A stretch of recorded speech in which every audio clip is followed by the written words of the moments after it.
Hello प्यारे बच्चों, कैसे हैं आप सब। आपका स्वागत है ध्रुवा करियर इंस्टीट्यूट के प्यारे यूट्यूब चैनल पर।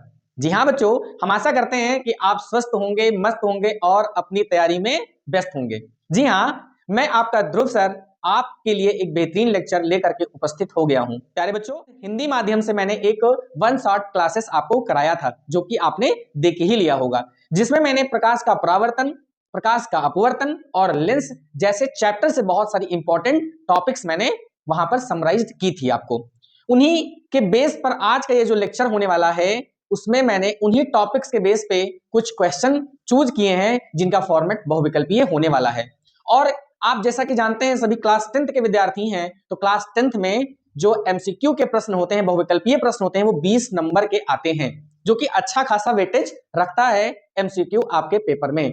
तो उन्हीं बातों को ध्यान में रखते हुए उन्हीं 3 चैप्टर्स को जो हमने किया है, प्रकाश का परावर्तन, अपवर्तन और लेंस, तो उन्हीं के आधार पर, उन्हीं चैप्टर से हमने आज का ये क्वेश्चन बनाया हुआ है। तो बहुत ही ध्यान से इन सभी क्वेश्चंस को आप करने का प्रयास करेंगे और अपनी तैयारी को बेहतरीन बनाएंगे। आज इस क्लास का उद्देश्य यह है कि बहुत ही कम समय में ज्यादा से ज्यादा क्वेश्चन कराने का प्रयास किया जाएगा। 11-12 क्वेश्चन है, जो कि 10-5 मिनट में हम करने का प्रयास करेंगे। ठीक है, तो आइए टाइम को वेस्ट ना करते हुए सीधे हम आपको क्वेश्चंस की तरफ ले चलते हैं और आपकी तैयारी में मदद करते हैं। तो आइए मेरे साथ चलते हैं। बहुविकल्पीय प्रश्न आपके बोर्ड एग्जाम में 20 मार्क्स के आते हैं। कितने आते हैं बेटा? 20 मार्क्स के आते हैं। इनकी संख्या भी 20 रहती है।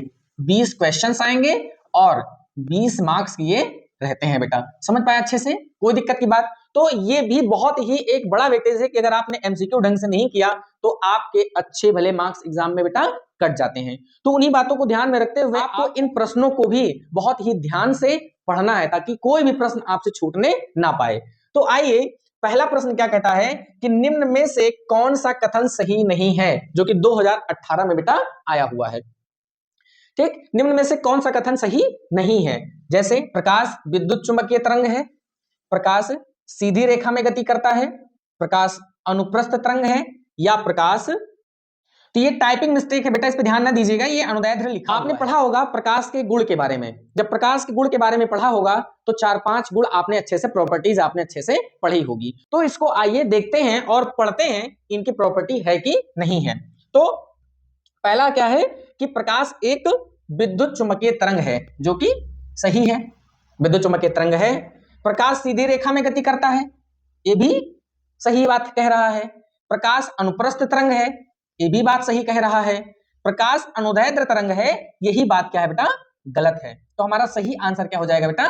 प्रकाश एक अनुदैर्ध्य तरंग है, माने हमारा ऑप्शन नंबर डी सही हो जाएगा। ठीक बेटा, इसमें हमको नहीं बताना था। तो दूसरा प्रश्न करते हैं, समतल दर्पण की फोकस दूरी है, ये भी 2014 में आया हुआ है। समतल दर्पण की फोकस दूरी क्या होती है? समतल दर्पण कोई भी है, प्लेन मिरर, समतल दर्पण माने प्लेन मिरर की फोकस दूरी क्या होती है बेटा? अनंत होती है। क्या होती है? अनंत होती है। आइए तीसरा प्रश्न करते हैं कि समतल दर्पण के सामने एक वस्तु दर्पण से 10 सेंटीमीटर की दूरी पर रखी गई है, तो दर्पण से प्रतिबिंब की दूरी कितनी होगी? है ना बेटा? समतल दर्पण है कोई, ऐसे कोई समतल दर्पण है, तो यहां से बेटा, यहां से समतल दर्पण से 10 सेंटीमीटर की दूरी पर कोई वस्तु रखी गई है। 10 सेंटीमीटर की दूरी पर कोई वस्तु रखी गई है। ठीक बेटा, तो बनने वाले प्रतिबिंब की स्थिति क्या होगी? तो समतल दर्पण में एक प्रॉपर्टी आपने पढ़ा होगा, एक गुण आपने पढ़ा होगा कि जितनी दूरी पर वस्तु रखी होगी, उसमें बनने वाले प्रतिबिंब की दूरी भी उतनी ही होने वाली है। तो इसलिए हमारा जो ऑप्शन नंबर है बी हमारा सही हो जाएगा।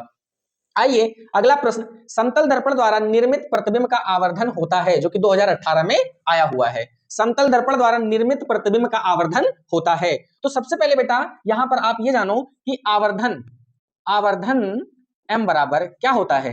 v बाई यू होता है। और समतल दर्पण में जितनी दूरी पर प्रतिबिंब होता है, सॉरी जितनी दूरी पर वस्तु होता है, उतनी दूरी पर प्रतिबिंब बनता है। समझ पाए? तो मान लिया अगर x दूरी पर वस्तु रखी है, तो x दूरी पर उसका प्रतिबिंब बनेगा, दोनों कट करके क्या आएगा? 1 आएगा। तो इसका ऑप्शन नंबर ए सही हो जाएगा। अगला प्रश्न है हमारा, प्रकाश के परावर्तन के नियम सदैव सत्य होते हैं, 2023 में आया हुआ है। प्रकाश के परावर्तन के नियम सदैव सत्य होते हैं, किसके लिए? केवल अवतल दर्पण के लिए, केवल उत्तल दर्पण के लिए, या सी केवल समतल दर्पण के लिए, या डी हमारा कह रहा है ये सभी के लिए। तो केवल अवतल दर्पण के लिए, ये भी सही है भाई, अवतल दर्पण के लिए होता है। केवल उत्तल दर्पण के लिए, उत्तल दर्पण के लिए भी प्रकाश का प्रवर्तन होता है, समतल दर्पण के लिए भी होता है। मानिए ये सब सही है, तो इसलिए ऑप्शन नंबर हमारा डी हो जाएगा। ठीक बेटा, अगला प्रश्न हम करते हैं।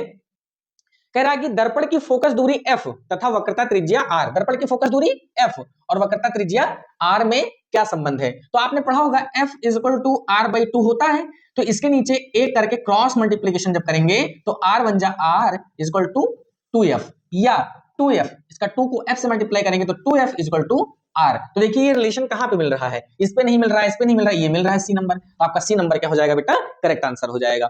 अगला 7 नंबर क्वेश्चन कह रहा है कि एक गोलीय दर्पण की फोकस दूरी कितनी है बेटा, 10 सेंटीमीटर है, तो इसकी वक्रता त्रिज्या निकालिए। फोकस दूरी f का मान कितना है बेटा, 10 सेंटीमीटर है, और क्या निकालना है आपको, वक्रता त्रिज्या माने r निकालना है। तो r बराबर, यहां पे देखो r बराबर क्या है, 2 इंटू f, तो 2 और f की वैल्यू कितनी है 10, तो 10 दूनी 20 सेंटीमीटर आपका क्या आ जाएगा बेटा, करेक्ट आंसर आ जाएगा। ठीक, समझ में आया?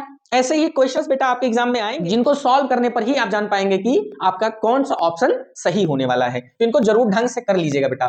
कह रहा है अगला प्रश्न कि किसी गोलीय दर्पण तथा किसी लेंस की फोकस दूरियां कितना है, -25 सेंटीमीटर है। संभवतः दर्पण एवं लेंस हैं, क्या है दोनों? कह रहा है कि किसी गोलीय दर्पण तथा किसी लेंस की फोकस दूरियां दोनों की कितनी है, -25 सेंटीमीटर है, तो संभवतः दर्पण व लेंस है। कौन सा दर्पण है, कौन सा लेंस है? तो दोनों अवतल होंगे। क्या होंगे बेटा, दोनों अवतल होंगे। अगला प्रश्न है हमारा 9वां कि किसी अवतल दर्पण पर आपतित प्रकाश किरण दर्पण से परावर्तन के बाद अपने ही मार्ग से वापस आ जाती है। यह किरण मुख्य अक्ष का प्रतिच्छेदन करती है। प्रतिच्छेदन करती है कहां पर, वक्रता केंद्र पर। समझ पाए बेटा, कोई दिक्कत की बात? तो आगे चलें। अगला प्रश्न है, वक्रता त्रिज्या का मात्रक होता है, 2022 में आया हुआ प्रश्न है। वक्रता त्रिज्या का मात्रक होता है, मीटर भी होता है, जी हाँ, सेंटीमीटर में भी होता है, जी हाँ, क्या मिलीमीटर में भी होता है, जी हाँ। तो इसलिए आपका ऑप्शन क्या हो जाएगा बेटा, डी सही हो जाएगा। मानिए ये सभी होते हैं वक्रता त्रिज्या के मात्रक। देखिए 10 के बाद 11 आना चाहिए, तो गलती से ये कहीं स्किप हो गया, तो इसलिए को हम 11 मान लेते हैं। ठीक बेटा, ये 11 नंबर का प्रश्न हमारा होने वाला है।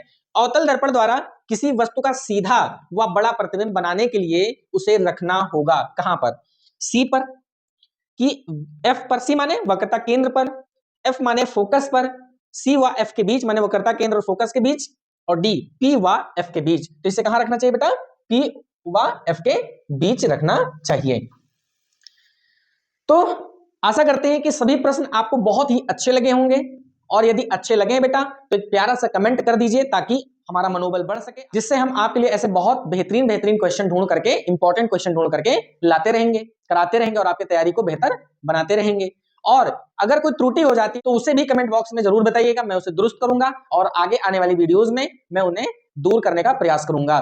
तो आज का लेक्चर बस इतना ही। अपनी तैयारी को बहुत ही ढंग से करते रहिए और अपने स्वास्थ्य का ध्यान रखिए, क्योंकि स्वास्थ्य ही धन है। अगर उसे आप खो देंगे, अगर उससे खिलवाड़ करेंगे तो कहीं ना कहीं आपकी पढ़ाई भी। तो इसी के साथ में हम अलविदा लेना चाहेंगे और मिलते हैं अगली वीडियो में। जय हिंद, जय भारत।